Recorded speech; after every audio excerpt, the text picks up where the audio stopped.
ಸ್ವಾಮಿ ಶರಣು.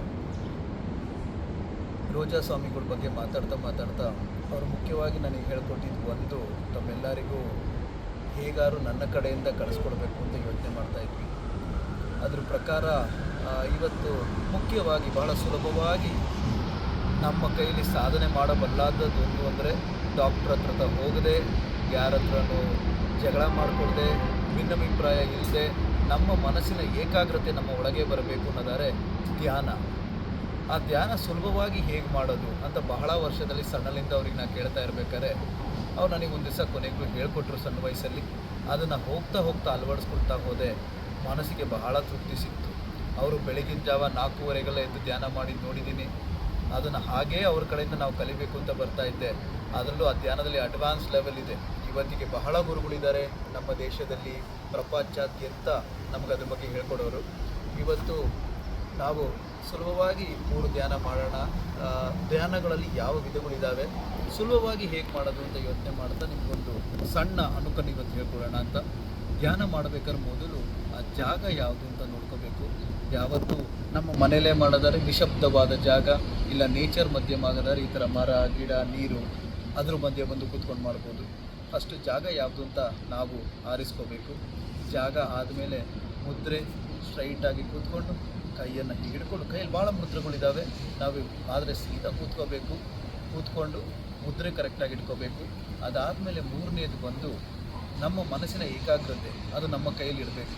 ಅಂದರೆ ನಾವು ಕಣ್ಣು ಮುಚ್ಚಿ ನಾವು ಯಾವುದಾದ್ರು ಶ್ಲೋಕ, ಅದು ಸಣ್ಣ ಒಂದು ಪದವಾಗಿರ್ಬೋದು, ಓಂ ಆಗಿರ್ಬೋದು, ಇಲ್ಲ ಸ್ವಾಮಿಯೇ ಶರಣಮಯ್ಯಪ್ಪ ಇದಾಗಿರ್ಬೋದು.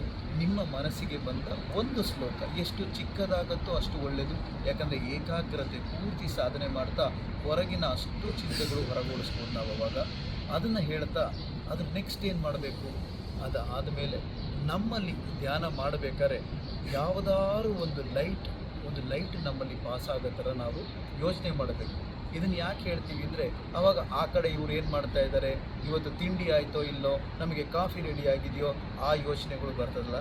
ಅದಕ್ಕೋಸ್ಕರ ನಮ್ಮ ಮನಸ್ಸೊಳಗೆ ಒಂದು ಲೈಟ್ ಹೋಗ್ತಾ ಇದೆ. ಕೆಲವರು ಏನು ಹೇಳ್ತಾರೆ, ಈ ಕಿರುಬೆರಳು, ನೀವು ಧ್ಯಾನ ಮಾಡ್ತಾ ಕಿರುಬೆರಳು ಮೇಲೆ ನಿಮ್ಮ ಧ್ಯಾನವನ್ನು, ನಿಮ್ಮ ಯೋಚನೆಯನ್ನು ಅದ್ರ ಮೇಲೆ ಇಡಿ, ಬಹಳ ಚೆನ್ನಾಗಿ ನಿಮಗೆ ಏಕಾಗ್ರತೆ ಬರ್ತದೆ ಅಂತ.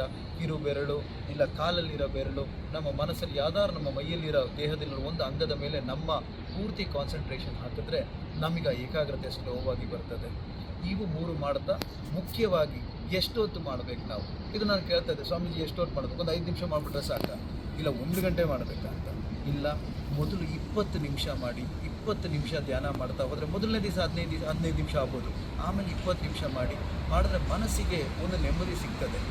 ಮುಖ್ಯವಾಗಿ ಇನ್ನು ಯಾವಾಗ ಮಾಡಬೇಕು ಸ್ವಾಮಿ ಧ್ಯಾನ? ಬೆಳಗ್ಗೆ ಮುಂಚೆ ಮಾತ್ರ ಮಾಡಬೇಕಾ, ಖಾಲಿ ಹೊಟ್ಟೆಯಲ್ಲಿ ಮಾಡಬೇಕಾ, ತಿಂಡಿ ಎಲ್ಲ ತಿಂದಾದ್ಮೇಲೆ ಮಾಡ್ಬೋದಾ ಅಂತ. ಆದಷ್ಟು ಖಾಲಿ ಹೊಟ್ಟೆಯಲ್ಲಿ ಬೆಳಿಗ್ಗೆ ಎದ್ದ ತಕ್ಷಣ ಸ್ನಾನ ಮಾಡಿ ಬಂದು ಕೂತ್ಕೊಂಡು ಧ್ಯಾನ ಮಾಡಿದ್ರೆ ನಮ್ಮ ಮನಸ್ಸಿಗೆ ತೃಪ್ತಿ ಸಿಗ್ತದೆ. ಏನೇನು ಆ ನೆಗೆಟಿವ್ ಎನರ್ಜಿ ಅಂತೀವೋ ಆ ನೆಗೆಟಿವ್ ಎನರ್ಜಿ ಅಷ್ಟು ದೂರ ಹೋಗ್ತದೆ.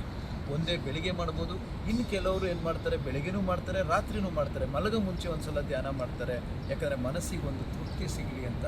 ಇವತ್ತು ಎಲ್ಲೋ ಹೊರದೇಶದಲ್ಲಿ ನಿಮ್ಮಿಂದ ಬಹಳ ದೂರದಲ್ಲಿದ್ದರೂ ಈ ಮಾಧ್ಯಮಗಳಿಂದ ಹತ್ತಿರ ಇರೋಂಗೆ ಒಂದು ಆಸೆ ಬರ್ತಾ ಇದೆ ನಮ್ಮಲ್ಲಿ, ಒಂದು ಅಭಿಲಾಷೆ ಬರ್ತಾ ಇದೆ ನಮ್ಮಲ್ಲಿ. ಸೊ ಧ್ಯಾನ ಅಂದರೆ ಏನು ಅಂತ ಸ್ವಾಮೀಜಿ ಹತ್ರ ಕೇಳಿದಾಗ ಅವ್ರು ನನಗೆ ಸಿಂಪಲಾಗಿ 20 ನಿಮಿಷ ಸ್ಟಾರ್ಟಿಂಗ್ ಇಷ್ಟು ಮಾಡು ಸಾಕು ಅಂತ ಹೇಳಿದ್ರು. ನಿಮ್ಮಲ್ಲಿ ಯಾರು ಮಾಡ್ತಾ ಇಲ್ವೋ ಬೇಗ ಮಾಡೋಕ್ಕೆ ಶುರು ಮಾಡಿ. ಖಂಡಿತ ಮನಸ್ಸಿಗೆ ನೆಮ್ಮದಿ, ಆ ನೆಗೆಟಿವ್ ಎನರ್ಜಿ ಹೋಗಿ ನಿಮ್ಮ ಸುತ್ತ ಒಂದು ಪಾಸಿಟಿವ್ ಎನರ್ಜಿ ಬರ್ತದೆ. ತಮ್ಮೆಲ್ಲರಿಗೂ ಒಳ್ಳೆಯದಾಗಲಿ ಅಂತ ಹೇಳ್ತಾ ಮತ್ತೊಮ್ಮೆ ಸ್ವಾಮೀಜಿಯ 3 ಪದಗಳು, ಪ್ರೀತಿಸಿ, ಯೋಚಿಸಿ, ಶ್ರಮಿಸಿ, ಇದನ್ನು ಅಳವಡಿಸ್ಕೊಳ್ಳಿ. ಇನ್ನೂ ಹಲವಾರು ಗುರುಗಳ ಬಗ್ಗೆ ನಾನು ಹೇಳ್ತಾ ಹೋಗ್ತೀನಿ. ಅವರು ನಡೆಸಿರೋ ಪವಾಡಗಳು, ಅವರು ಹೇಳ್ಕೊಟ್ಟಿರೋ ವಿದ್ಯೆಗಳು, ನಾನಾಗೇ ಕಲ್ತಿದ್ದಲ್ಲ, ಅವ್ರ ಜೊತೆಗಿರೋ ಹಲವಾರು ಗುರುಸ್ವಾಮಿಗಳು, ಸ್ವಾಮಿಮಾರ್ಗಳು ಒಂದೊಂದು ನನಗೆ ಹೇಳ್ಕೊಟ್ಟಿದ್ದಾರೆ. ಅವ್ರ ಹತ್ರನೂ ನಾನು ಹೋಗಿ ಒಂದೊಂದು ಕಲ್ತ್ಕೊಂಡು ನಿಮ್ಮ ಹತ್ರ ತಲುಪಿಸುವ ಒಂದು ಸಣ್ಣ ಪ್ರಯತ್ನ. ಓಂ ಸ್ವಾಮಿಯೇ ಶರಣಮಯ್ಯಪ್ಪ. ಸ್ವಾಮಿ ಶರಣ.